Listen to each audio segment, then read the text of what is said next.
Hello coders, तो स्वागत है आपका आज के एक और नए वीडियो में। तो आज के इस वीडियो में हम यहाँ पर ICT 10CM का चैप्टर नंबर 21 जो कि हमारे यहाँ पे जेट सीरीज़ के कोर्स से रिलेटेड है, जिसमें कि हमें यहाँ पे जेट 00 से लेकर हमारा जेट 99 तक अलग अलग कोर्स देखने को मिल जाएंगे।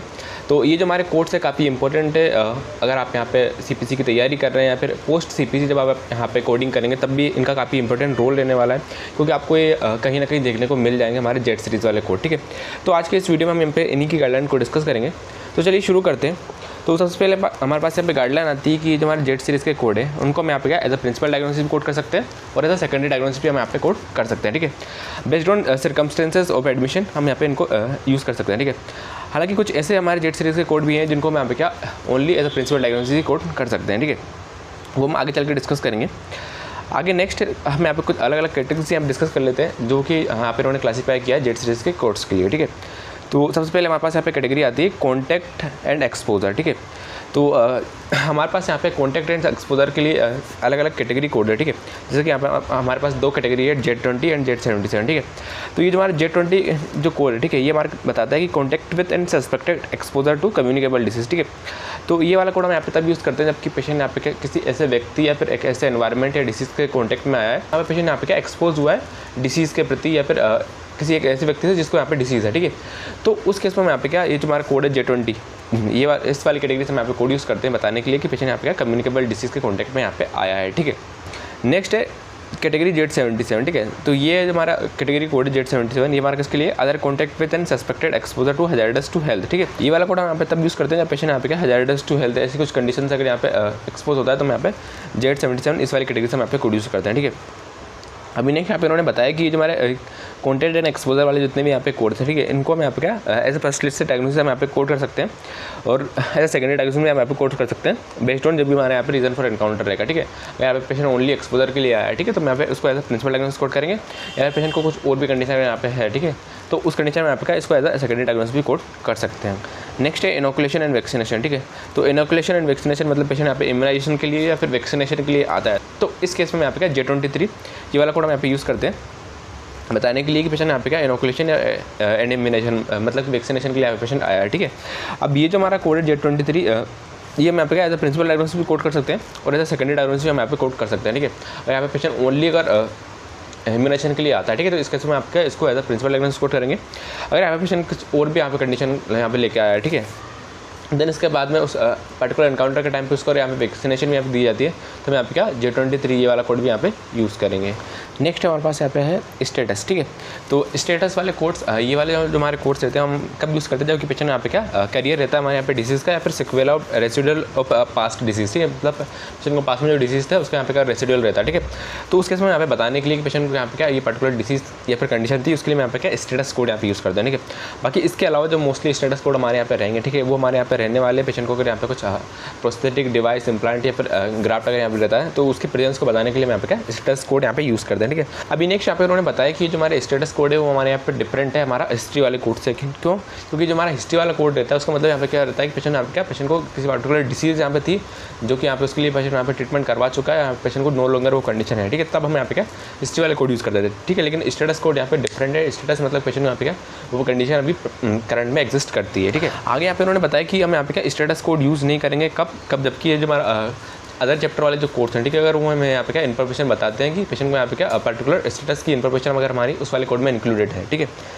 जैसे कि फॉर एग्जांपल यहाँ पे उन्होंने बताया कि ये जो हमारा कोड है जेट 94.1 हार्ट ट्रांसप्लांट स्टेटस। ठीक है, ये वाला कोड हम यहाँ पे यूज़ नहीं करेंगे किसके साथ में T86.2 ये वाले कोड के साथ में जो कि हमारे यहाँ पे बता रहा है कॉम्प्लिकेशन ऑफ हार्ट ट्रांसप्लांट। ठीक है, अब ये जो हमारा कोड है T86.2 इटसेल्फ यहाँ पे बता रहा है कि पेशेंट को यहाँ पे क्या कॉम्प्लिकेशन है हार्ट ट्रांसप्लांट में। हमें यहाँ पे क्या separately jet 94.1 heart transplant status इसको आप बताने की जरूरत नहीं है क्योंकि जो हमारा कोड है इटसेल्फ यहाँ पे पूरा इन्फॉर्मेशन हमें यहाँ पे दे रहा है कि पेशेंट को यहाँ पे क्या हार्ट यहाँ पे ट्रांसप्लांट हो चुका है, तो मैं यहाँ पे क्या एडिशनल स्टेटस कोड यहाँ पे यूज़ नहीं करेंगे। ठीक है, तो अगर patient weaning for mechanical ventilator अगर इसके रिगार्डिंग एनकाउंटर रहता है, ठीक है, तो उसके हम यहाँ पे कैसे कोडिंग करेंगे?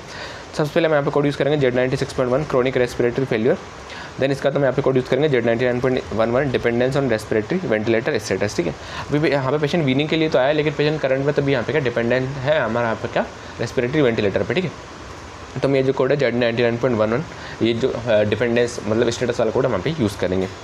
अब यहाँ पे आप देख सकते हैं कॉमन कैटेगरीज हमारे यहाँ पे स्टेटस कोड की जेनेटिक करियर। ठीक है, तो जेनेटिक करियर अगर यहाँ पे पेशेंट रहता है तो हम यहाँ पे जेट 14 इस वाली कैटेगरी से कोड यूज़ करते हैं। नेक्स्ट है जेनेटिक ससेप्टेबिलिटी टू डिसीज़, ठीक है। तो जेनेटिक ससेप्टेबिलिटी टू डिसीज़ रहेगी तो हम यहाँ पे Z15 कैटेगरी से कोड यूज़ करेंगे।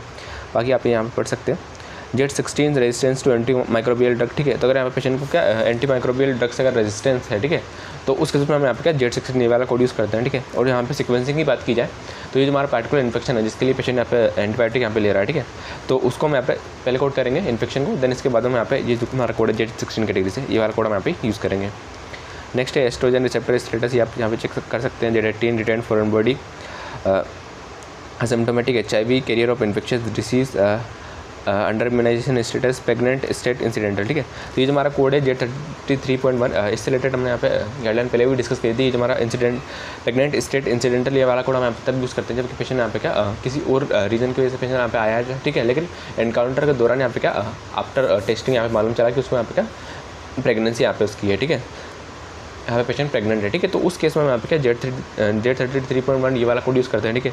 आगे यहाँ पर उन्होंने एडिशनल यहाँ पे बताई ये बात कि अगर पेशेंट को अगर यहाँ पे प्रेगनेंसी की वजह से कुछ कॉम्प्लिकेशन यहाँ पे हो रही है, ठीक है, तो इस केस में हम यहाँ पे जो कोड है Z33.1 ये वाला कोड हम यहाँ पे यूज़ नहीं करेंगे। क्यों? क्योंकि अगर कोई कॉम्प्लिकेशन होगी तो हम यहाँ पे क्या तुम्हारा उस सीरीज़ वाले जो कोड है उनको हम यहाँ पे यूज़ करेंगे, ठीक है। तो अगर इंसिडेंटल प्रेगनेंसी के केस में अगर प्रेगनेंसी से रिलेटेड अगर कोई कॉम्प्लिकेशन नहीं है तो ही हम यहाँ पे ये वाला कोड यूज़ करेंगे। देन नेक्स्ट आप यहाँ पे चेक कर सकते हैं DNR डो नॉट टैक्सिसिनेट blood type body mass index Z68, ठीक है। तो BMI ये वाला कोड यहाँ पे इन्होंने इसके बारे में गाइडलाइन बताई कि जो हमारा कोड है BMI वाला ये वाला कोड हम यहाँ पे तब यूज़ करते हैं जब पेशेंट को यहाँ पे क्या एसोसिएटेड रिपोर्टेबल डायग्नोसिस हो, ठीक है। मतलब कि BMI हम यहाँ पे कब यूज़ करेंगे जब पेशेंट को फॉर एग्जांपल ओवरवेट हो या फिर ओबेसिटी हो, ठीक है। तो ओवरवेट या फिर ओबेसिटी अगर डॉक्यूमेंटेड रहेगा, ठीक है, तब उसके साथ में यहाँ पे क्या BMI वाला जो कोड है Z68 कैटेगरी से हम यहाँ पे यूज़ करेंगे, ठीक है। आगे यहाँ पे उन्होंने बताया कि जो हमारा BMI वाला जो कोड है, ठीक है, इसको यहाँ पे क्या प्रेगनेंसी के केस में यूज़ नहीं करते हैं। Wait confinement status other specified health status long term drug therapy, ठीक है। तो Z79 कैटेगरी, ठीक है। तो ये हम यहाँ पे डिस्कस कर लेते हैं लॉन्ग टर्म ड्रग थेरेपी, ठीक है। तो लॉन्ग टर्म ड्रग थेरेपी वाला कोड हम यहाँ पे तब यूज़ करते हैं जबकि पेशेंट यहाँ पे क्या लंबे समय से यहाँ पे क्या पर्टिकुलर ड्रग्स को यहाँ पे यूज़ कर रहा है, तो हम यहाँ पे क्या लॉन्ग टर्म ड्रग थेरेपी वाले कोड यूज़ करते हैं हमारा Z79 कैटेगरी से, ठीक है। आगे यहाँ पे उन्होंने बताया जैसे कि फॉर एग्जांपल एस्पिरिन थेरेपी, ठीक है। तो पेशेंट यहाँ पे क्या एस्पिरिन थेरेपी ले रहा है ताकि यहाँ पे क्या उसको DVT ना हो, ठीक है। तो प्रोफाइलैक्सिस के लिए भी पेशेंट यहाँ पे क्या लॉन्ग टर्म ड्रग थेरेपी यहाँ पे ले सकता है, ठीक है। यहाँ पे पेशेंट को कुछ क्रोनिक कंडीशन है जिसके लिए यहाँ पे उसकी लॉन्ग टर्म ड्रग थेरेपी यहाँ पे चल सकती है, जैसे कि डायबिटीज़ के केस में पेशेंट यहाँ पे इंसुलिन पर डिपेंडेंट रह सकता है, ठीक है। तो अगर यहाँ पे पेशेंट यहाँ पे लॉन्ग टर्म से अगर यूज़ कर रहा है तो मैं यहाँ पे Z79 कैटेगरी से लॉन्ग टर्म ड्रग थेरेपी वाला कोड यहाँ पे यूज़ करते हैं, ठीक है। आगे यहाँ पे उन्होंने कुछ और यहाँ पे चीज़ क्लैरिफाई की है कि अगर पेशेंट को किसी ड्रग पे अगर यहाँ पे डिपेंडेंट है, ठीक है, मतलब ड्रग का अब्यूज़ यहाँ पे अगर पेशेंट यहाँ पे कर रहा है, ठीक है, तो उस केस में यहाँ पे जो लॉन्ग टर्म ड्रग थेरेपी वाला कोड है इनको हम यहाँ पे यूज़ नहीं करते, ठीक है। ये हमारी अलग कंडीशन है जिसके लिए हमें यहाँ पे क्या अलग अलग कोड देखने को मिल जाएंगे हमारे यूज़ अब्यूज़ और डिपेंडेंस के लिए, ठीक है। वैसे अगर यहाँ पे पेशेंट को यहाँ पे क्या रिहेबिलिटेशन या फिर ड्रग को छुड़ाने के लिए अगर कोई सी ड्रग थेरेपी यहाँ पे चल रही है, ठीक है, तो उस केस में हम यहाँ पे क्या लॉन्ग टर्म ड्रग थेरेपी वाला कोड यूज़ नहीं करेंगे, ठीक है। नेक्स्ट यहाँ पे उन्होंने बताया कि अगर पेशेंट को यहाँ पे क्या शॉर्ट टर्म के लिए अगर ड्रग यहाँ पे दी जा रही है, ठीक है, ब्रीफ पीरियड के लिए, तो भी हम यहाँ पे क्या ये हमारे लॉन्ग टर्म ड्रग थेरेपी वाले कोड है इनको हम यहाँ पे यूज़ नहीं करते हैं। जैसे कि फॉर एग्जांपल यहाँ पे पेशेंट का ब्रोंकाइटिस है, ठीक है, और ब्रोंकाइटिस के लिए अगर पेशेंट को यहाँ पे क्या एंटीबायोटिक्स यहाँ पे दिया जा रहा है, ठीक है, तो इसके लिए हम यहाँ पे क्या एंटीबायोटिक्स के लिए हम यहाँ पे लॉन्ग टर्म ड्रग थेरेपी वाले कोड यहाँ पे यूज़ नहीं करेंगे। नेक्स्ट है Z88 कैटेगरी से allergy status to drug medicaments and biological substance, ठीक है। तो अगर यहाँ पे पेशेंट को यहाँ पे क्या ड्रग्स वैक्सीन या फिर मेडिकामेंट से रिलेटेड अगर कुछ भी यहाँ पे एलर्जी है तो उसको स्टेटस के लिए हम यहाँ पे क्या Z88 कैटेगरी से यहाँ पे कोड यूज़ करते हैं, ठीक है। एक्वायर्ड एब्सेंस ऑफ लिम्ब, ठीक है, अगर आप पेशेंट का कोई सा भी लिम्ब यहाँ पे कट गया है, ठीक है, मतलब यहाँ पे हाथ पाँव जो भी है पार्शियल हो सकता है या फिर हमारे यहाँ पे टोटल हो सकता है, तो हम यहाँ पे Z89 कैटेगरी से हम यहाँ पे कोड यूज़ करते हैं। नेक्स्ट है Z90 acquired absence of organ not elsewhere classified, ठीक है। तो Z90 कैटेगरी से हम यहाँ पे कोड यूज़ करते हैं जब पेशेंट यहाँ पे क्या एक्वायर्ड एब्सेंस ऑफ ऑर्गन, ठीक है, मतलब पेशेंट में यहाँ पे कोई सा भी पर्टिकुलर ऑर्गन यहाँ पे क्या रिमूव कर दिया गया है, फिर निकाल दिया गया है, जैसे कि पेशेंट यहाँ पे किडनी रिमूव हो चुकी है या फिर लंग रिमूव हो चुका है या फिर कुछ भी यहाँ पे रिमूव अगर ऑर्गन यहाँ पे रिमूव हो चुका है, ठीक है, तो हम यहाँ पे क्या एक्वायर्ड एब्सेंस ऑफ लिम्ब ये वाली जो हमारी Z90 कैटेगरी से इससे हम यहाँ पे कोड यूज़ करते हैं। नेक्स्ट है Z91.0, ठीक है। तो ये वाली जो हमारी सब कैटेगरी है हमारे किसके लिए allergy status other than to drugs and biological substance, ठीक है। तो ये जो हमारी Z91.0 कैटेगरी ये वाले कोड हम यहाँ पे तब यूज़ करते हैं जब पेशेंट को यहाँ पे क्या किसी फूड या फिर किसी इंसेक्ट बाइट या फिर इससे रिलेटेड हमारे यहाँ पे चीज़ से अगर एलर्जी रहती है, जैसे पीनट एलर्जी हो गई, हमारी लेटेक्स एलर्जी हो गई, बी से पेशेंट को यहाँ पे एलर्जी है, इंसेक्ट बाइट से एलर्जी, ठीक है, तो हम यहाँ पे क्या ये जो हमारी Z91.0 इस वाली सब कैटेगरी से हम यहाँ पे क्या कोड यूज़ करते हैं, ठीक है। बाकी अगर ड्रग से होगी तो हम यहाँ पे Z88 कैटेगरी से हम यहाँ पे कोड यूज़ करेंगे। नेक्स्ट है Z92.82 status post administration of TPA, ठीक है। तो ये भी हमारा काफ़ी इंपॉर्टेंट कोड है। ये वाला कोड हम यहाँ पे तब यूज़ करते हैं जबकि पेशेंट को यहाँ पे क्या किसी और फैसिलिटी मतलब किसी और हॉस्पिटल से यहाँ पे क्या अगर दूसरे हॉस्पिटल में आपका ट्रांसफ़र किया गया है, ठीक है। और यहाँ पे पेशेंट का CVA मतलब सेरिब्रोवास्कुलर डिसीज मतलब कि स्ट्रोक हो सकता है या फिर मायोकार्डियल इन्फेक्शन, कुछ ऐसी कंडीशन है, ठीक है। तो उसके लिए अगर आप पेशेंट को यहाँ पे क्या TPA अगर दिया गया है, ठीक है, तो इस केस में अगर यहाँ पे पेशेंट को क्या यहाँ पे दूसरे हॉस्पिटल में एडमिशन से पहले विद इन 24 आवर्स में अगर TPA दिया जाता है, ठीक है, दूसरी फैसिलिटी में जिससे यहाँ पे पेशेंट को ट्रांसफ़र किया जा रहा है, ठीक है, तो मैं यहाँ पे क्या ये जो कोड है Z92.82 ये वाला कोड हम यहाँ पे यूज़ करते हैं, ठीक है। आपको यहाँ पे ये समझना है कि ये जो TPA यहाँ पे दिया जाएगा, ठीक है, टिश्यू प्लाज्मिनोजेन एक्टिवेटर, ठीक है, ये हमारे यहाँ पे क्या उस फैसिलिटी के द्वारा दिया जाएगा जो कि यहाँ पे क्या करंट हॉस्पिटल में इसको ट्रांसफ़र कर रहे हैं, ठीक है। तो वो हमारे यहाँ पे क्या ट्रांसफ़र के विद इन 24 आवर्स में यहाँ पे होनी चाहिए, ठीक है। अगर उससे ज़्यादा होगा तो यहाँ पे ये जो हमारा कोड है Z79.82 ये वाला कोड यूज़ नहीं करेंगे। और ये जो हमारा कोड रहेगा Z92.82 ये हम यहाँ पे किसके लिए यूज़ कर रहे हैं, जो हमारी करंट फैसिलिटी है जिसमें कि पेशेंट को यहाँ पे क्या ट्रांसफ़र करके लाया गया है, ठीक है, और उसके लिए हम यहाँ पे यूज़ करेंगे, ठीक है। अब सीक्वेंसिंग की बात की जाए तो सबसे पहले यहाँ पे जो पेशेंट को पर्टिकुलर कंडीशन है जिसके लिए यहाँ पे पेशेंट को TPA दिया गया है, ठीक है, उसको मैं यहाँ पे कोड करेंगे। जैसे कि हमारे यहाँ पे स्ट्रोक हो सकता है या फिर MI हो सकता है, मायोकार्डियल इन्फेक्शन, ठीक है, उसको सबसे पहले हम यहाँ पे कोड करेंगे। देन इसके बाद में यहाँ पे जो हमारा कोड है TPA इसको मैं यहाँ पे कोड करेंगे, ठीक है।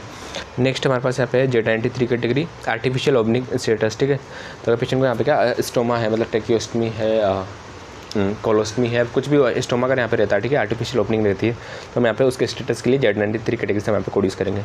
नेक्स्ट है Z94 transplanted organ and tissue status, ठीक है। तो अगर यहाँ पे पेशेंट को क्या ट्रांसप्लांटेड ऑर्गन मतलब ऑर्गन ट्रांसप्लांट अगर यहाँ पे हुआ, ठीक है, तो उसके लिए हम यहाँ पे स्टेटस कोड यूज़ करते हैं हमारा Z94 कैटेगरी से, ठीक है। नेक्स्ट है Z95 presence of cardiac and vascular implants, ठीक है। तो अगर यहाँ पे क्या कार्डियक इम्प्लांट्स यहाँ पे है, ठीक है, तो उसके लिए यहाँ पे Z95 कैटेगरी से कोड यूज़ करेंगे।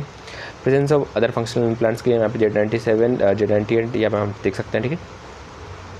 नेक्स्ट है Z99 ये हमारे किसके लिए dependence on enabling machine and device not elsewhere classified, ठीक है। तो अगर पेशेंट को यहाँ पे क्या रेनल डायलिसिस या फिर कुछ और अदर डिवाइस जैसे कि हमारा वेंटिलेटर हो गया, ठीक है, और हमारे यहाँ पे डायलिसिस पर डिपेंडेंट रहता है, तो मैं यहाँ पे क्या Z99 ये वाली कैटेगरी से हम यहाँ पे कोड यूज़ करते हैं, ठीक है। नेक्स्ट है हिस्ट्री ऑफ, ठीक है। तो हिस्ट्री के लिए हमारे पास यहाँ पे दो अलग अलग टाइप के हिस्ट्री कोड्स देखने को मिल जाएंगे। एक हमारे यहाँ पे पर्सनल हिस्ट्री कोड्स है और दूसरा हमारे यहाँ पे क्या फैमिली हिस्ट्री कोड्स है, ठीक है।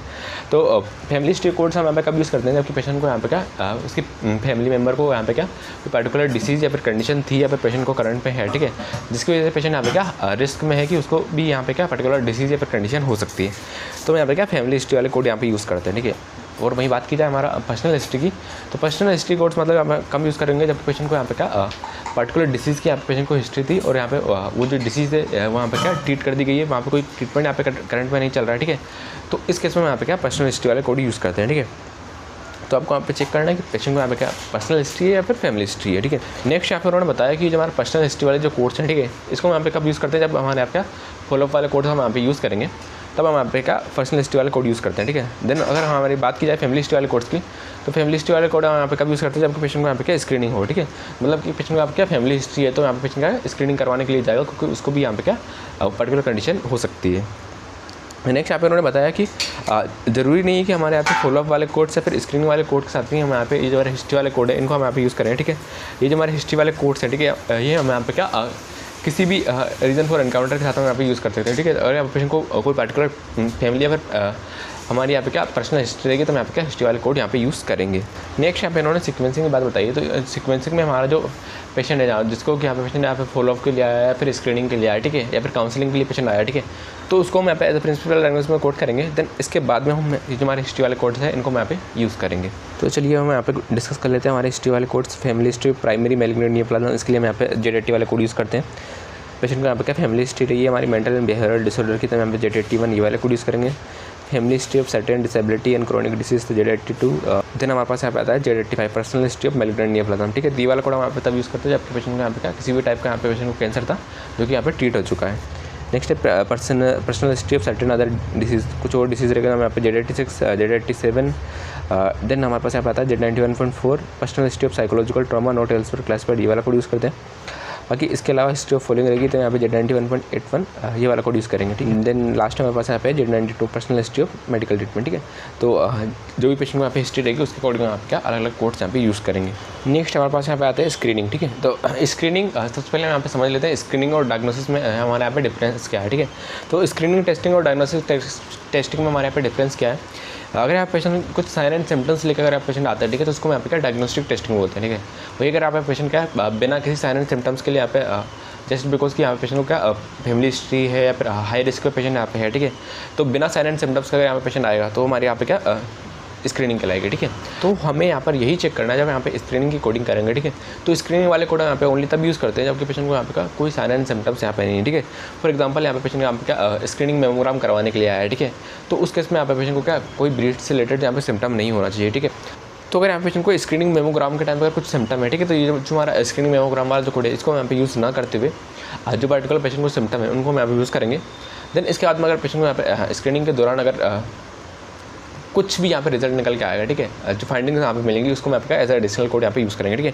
तो आपको यहाँ पे सबसे पहले चेक करना है पेशेंट यहाँ पे सिम्टम लेके आया है या फिर विदाउट सिम्टम यहाँ पे पेशेंट स्क्रीनिंग के लिए आया, ठीक है।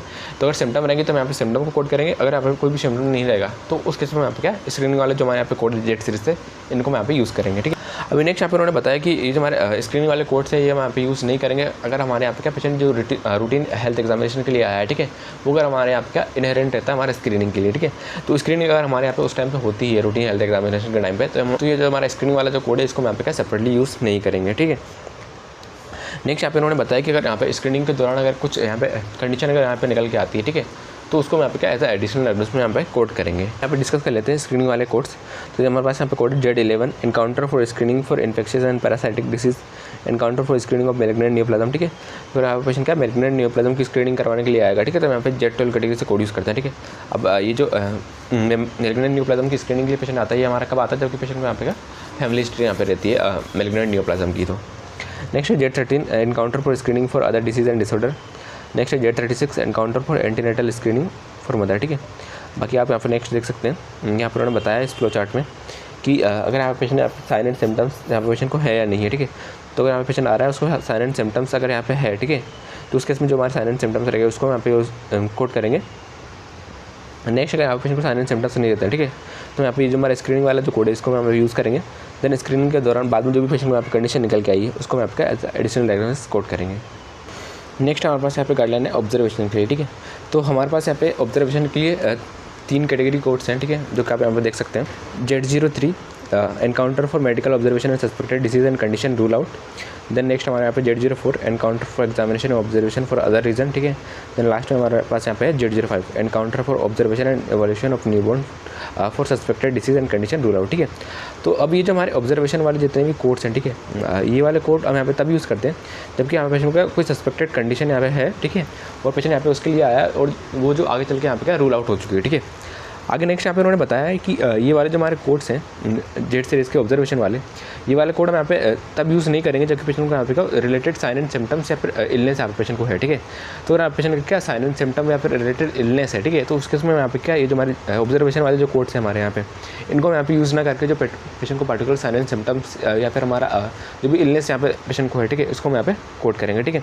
तो आपको ऑब्जर्वेशन वाले कोड्स करते टाइम आपको यहाँ पे यही देखना है कि पेशेंट के साथ साइन एंड सिम्टम्स या फिर रिलेटेड इलनेस तो नहीं है, ठीक है। अगर वो होगी तो हम यहाँ पे उनको कोड करेंगे। अगर यहाँ पे पेशेंट को कुछ भी अगर यहाँ पे इलनेस नहीं है, ठीक है, तो लास्ट में यहाँ पे क्या हमारे ऑब्जर्वेशन वाले जो कोड्स हैं इसको हम यहाँ पे यूज़ करेंगे। अभी नेक्स्ट यहाँ पर उन्होंने बताया ये जो हमारे ऑब्जर्वेशन वाले जो कोड्स है, ठीक है, इनको हम यहाँ पे एज अ प्रिंसिपल डायग्नोसिस भी कोड कर सकते हैं और एज अ सेकेंडरी डायग्नोसिस भी यहाँ पे कोड कर सकते हैं, ठीक है। तो अगर यहाँ पे पेशेंट क्या ओनली ऑब्जर्वेशन के लिए यहाँ पे पेशेंट आया है, ठीक है, तो इस केस में यहाँ पे ये जो हमारे ऑब्जर्वेशन वाले जो कोड्स हैं इनको हम यहाँ पे क्या एज अ प्रिंसिपल डायग्नोसिस यहाँ पे कोड करेंगे, ठीक है। वही बात की जाए हमारे यहाँ पे Z38 कैटेगरी कोड की, ठीक है, तो ये हमारे किसके लिए live born infant according to place of birth and type of delivery, ठीक है। तो इस वाले कोड के साथ हम ये जो हमारा कोड है ऑब्जर्वेशन वाला Z05 इसको हम यहाँ पे as a additional code use करते हैं ये बताने के लिए कि पेशेंट को आप क्या ऑब्जर्वेशन हुआ है हमारे यहाँ पे सस्पेक्टेड कंडीशन का जो कि आगे चल के आपका रूल आउट हो चुकी है, ठीक है, मतलब कि यहाँ पेशेंट को कंडीशन यहाँ पे नहीं है, ठीक है। तो रूल आउट का मतलब हमारे यहाँ पे प्रोवाइडर ने यहाँ पे कंफर्म किया कि पेशेंट को जो पार्टिकुलर सस्पेक्टेड कंडीशन थी वहाँ पर प्रेजेंट नहीं है, ठीक है। तो मैं यहाँ पे क्या ये जो ऑब्जर्वेशन वाले कोड है इनको हम यहाँ पे यूज़ करते हैं। अगर आपको इससे रिलेटेड अगर प्रैक्टिस सिनेरियो यहाँ पे चेक करना है तो मैंने यहाँ पे क्या डिस्क्रिप्शन में लिंक दे दी है, तो अगर आप यहाँ पे डिस्क्रिप्शन में जाकर चेक कर सकते हैं तो वहाँ पे आपको फ्लैश कार्ड देखने को मिल जाएंगे जहाँ पे आप इससे रिलेटेड प्रैक्टिस सिनेरियोस के यहाँ पे प्रैक्टिस कर सकते हैं, ठीक है। बाकी ये जो हमारा चैप्टर है काफ़ी इंपॉर्टेंट है, इससे आगे आने वाले वीडियो में यहाँ पे इसके और जो हमारी गाइडलाइन है उसको वहाँ पे डिस्कस करेंगे। तो आज के वीडियो में बस इतना ही, मिलते हैं नेक्स्ट वीडियो में, तब तक के लिए बाय।